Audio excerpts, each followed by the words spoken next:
ನೇರ ದಿಟ್ಟ ನಿರಂತರ ಸುದ್ದಿಗಳಿಗಾಗಿ ವೀಕ್ಷಿಸಿ ಕೆಎಸ್ ನ್ಯೂಸ್ ಟಿವಿ ಕನ್ನಡ.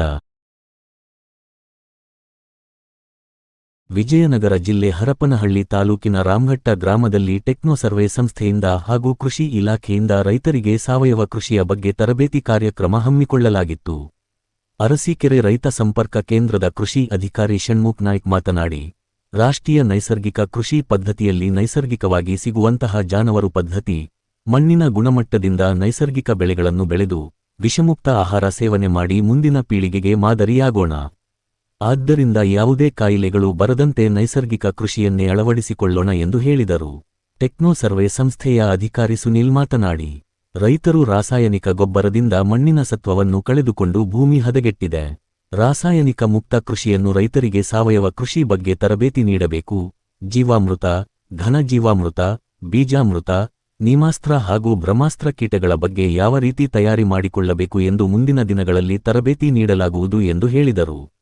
ಈ ಸಂದರ್ಭದಲ್ಲಿ ಟೆಕ್ನೋ ಸರ್ವೆ ಸಂಸ್ಥೆಯ ಸಂಪನ್ಮೂಲ ವ್ಯಕ್ತಿಗಳಾದ ಸಿದ್ದೇಶ್, ಪುನೀತ್, ಸಂತೋಷ್, ದ್ವಾರಕೇಶ್, ಕೃಷಿ ಸಖಿ ಎಂಜಿನಮ್ಮ, ರೈತ ಮುಖಂಡರಾದ ಪ್ರಭುಗೌಡ, ಸುಭಾಸ್, ಬಸವರಾಜ್, ಮಂಜುನಾಥ್, ರೈತರು ಹಾಗೂ ಗ್ರಾಮಸ್ಥರು ಹಾಜರಿದ್ದರು. ವರದಿ ಮಹೇಶ್, ಅರಸೀಕೆರೆ, ಕೆಎಸ್ ನ್ಯೂಸ್.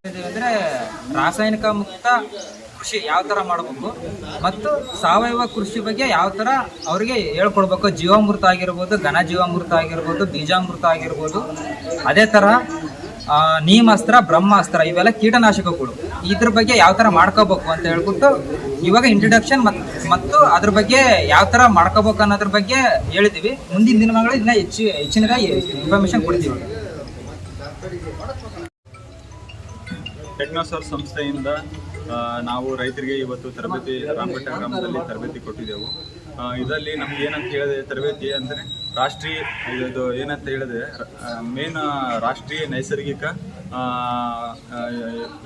ಕೃಷಿ ಪದ್ಧತಿ ಯೋಜನೆಯಲ್ಲಿ ನಾವು ರೈತರಿಗೆ ತರಬೇತಿಯನ್ನು ಮಾಡ್ತಿದ್ದೀವಿ. ಏನಂತ ಹೇಳಿದರೆ ನಮಗೆ ಇದು ನೈಸರ್ಗಿಕವಾಗಿ ಸಿಗುವಂತಹ ನಮ್ಮ ಸುತ್ತಮುತ್ತಲಿನ ಅಂದರೆ ನಮ್ಮಲ್ಲೇ ಸಿಗುವಂತಹ ಬಯೋ ರಿಸೋರ್ಸಸ್ ಏನಿರ್ತಾವಲ್ಲ ಅದನ್ನು ಅಳವಡಿಸ್ಕೊಂಡು ನಾವು ಆಲ್ಮೋಸ್ಟ್ ರೈತರಿಗೆ ಏನು ಹೇಳಿದ್ದೀವಿ ಅಂದರೆ ನಮ್ಮಲ್ಲಿ ಒಂದು ದೇಸಿ ತಳಿ ಹಾಗೂ ಅದರ ಜೊತೆ ಜಾನುವಾರು ಪದ್ಧತಿ ಮತ್ತು ಅದರ ಜೊತೆಗೆ ನಮ್ಮ ನ್ಯಾಚುರಲ್ ಆಗಿ ಸಿಗುವಂಥ ಎಲ್ಲ ಏನಿರ್ತಾವಲ್ಲ ಅದನ್ನು ಅಳವಡಿಸ್ಕೊಂಡು ನಾವು ನೈಸರ್ಗಿಕ ಕೃಷಿ ಮಾಡ್ಬೇಕಂತ ಹೇಳಿ ನಾವು ರೈತರಿಗೆ ತರಬೇತಿ ಟೆಕ್ನೋಸರ್ವ್ ಸಂಸ್ಥೆಯಿಂದ ನಾವು ಕೊಟ್ಟಿದ್ದೆವು. ನಾವು ಇನ್ನೊಂದು ಏನಂತ ಹೇಳಿದರೆ, ಈ ನೈಸರ್ಗಿಕ ಕೃಷಿ ಅಂತ ಹೇಳ್ತಾರೆ ಎಲ್ಲ, ಬಟ್ ನೈಸರ್ಗಿಕ ಕೃಷಿ ನಾವು ಆಳವಾಗಿ ಹೋದ್ರೇ ಗೊತ್ತಾಗುತ್ತೆ ಅದ್ರ ಬಗ್ಗೆ. ಏನಂತ ಹೇಳಿದರೆ ಅಂದರೆ ನಾವು ಹೇಳ್ತೀವಿ, ಈಗ ಒಂದು ದೇಸಿ ತಳಿ ತಗೊಂಡ್ರೆ ಅದರ ಜೊತೆಗೆ ನಮ್ಗೆ ಏನು ಸಿಗುತ್ತೆ, ಅದರಿಂದ ಸಗಣಿ ಸಿಗುತ್ತೆ, ಅದರಿಂದ ನಮ್ಗೆ ಏನು ಸಿಗುತ್ತೆ, ಅದ್ರ ಮೂತ್ರ ಸಿಗುತ್ತೆ.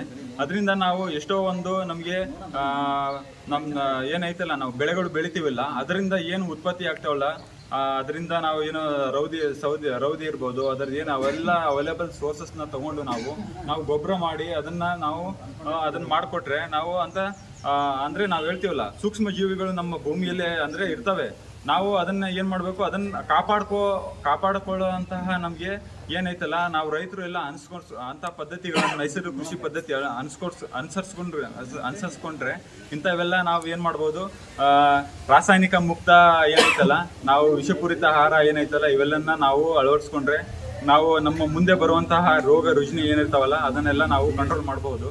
ಮತ್ತು ಇದನ್ನೇನಂದರೆ ರಾಸಾಯನಿಕ ಮುಕ್ತ ಆಹಾರದಿಂದ ನಾವು ಏನು ನೈಸರ್ಗಿಕ ಕೃಷಿ ಪದ್ಧತಿ ಹೇಳಿದ್ನಲ್ಲ, ಈ ನೈಸರ್ಗಿಕ ಕೃಷಿ ಪದ್ಧತಿಯಲ್ಲಿ ನಾವು ಏನು ಮಾಡ್ಬೇಕಂತ ಹೇಳಿದರೆ, ಮುಂದೆ ನಮ್ಮ ಪೀಳಿಗೆಗೆ ಅಂದರೆ ನಾವು ಈ ಜನ್ರೇಷನ್ ಅಂದರೆ ಮುಂದಿನ ನಮ್ಮ ಪೀಳಿಗೆಗಾದರೂ ಅಥವಾ ಆ ಪೀಳಿಗೆ ನೆಕ್ಸ್ಟ್ ಜನ್ರೇಷನ್ಗೆ ರೋಗ ಮುಕ್ತ ಆಹಾರವನ್ನು ನಾವು ಕೊಡೋಕ್ಕೆ ನಾವು ಬಯಸ್ಬೇಕಂತ ಹೇಳ್ತೀವಿ. ನಾವೆಲ್ಲ ರೈತರು ಕೈ ಜೋಡಿಸಿದ್ರೆ ಇಂಥ ನಮ್ಮ ಮುಂದಿನ ಪೀಳಿಗೆಗಳಿಗೆ ನಾವು ಈಗ ಜಸ್ಟ್ 1 ಎಕರೆಯಿಂದ ಸ್ಟಾರ್ಟ್ ಮಾಡಿದರೆ ನಾವು ಅರ್ಧ ಎಕರೆ, 1/4 ಎಕರೆ ಹಿಂಗೆ ಸ್ಟಾರ್ಟ್ ಮಾಡಿದ್ರೆ ಅಟ್ಲೀಸ್ಟ್ ನಮ್ಮಲ್ಲಿ ನಾವು ರೈತರು ಏನು ಮಾಡ್ಕೋಬೇಕು, ನಮಗೋಸ್ಕರ ವಿಷಮುಕ್ತ ಆಹಾರ ಇದು ಮಾಡಿಕೊಂಡು ಊಟ ಮಾಡಿಕೊಂಡು ಬೇರೆಯವ್ರಿಗೆ ಆಮೇಲೆ ನಾವು ಉಳಿದ್ರೆ ಬೇರೆಯವ್ರಿಗೂ ಕೂಡ ನಾವು ಅಂಥ ವಿಷಮುಕ್ತ ಆಹಾರವನ್ನು ನಾವು ಕೊಡ್ಬೇಕಂತ ಹೇಳಿ ನಾನು ಅಷ್ಟು ಹೇಳಕ್ಕೆ ಇಷ್ಟಪಡ್ತೀನಿ.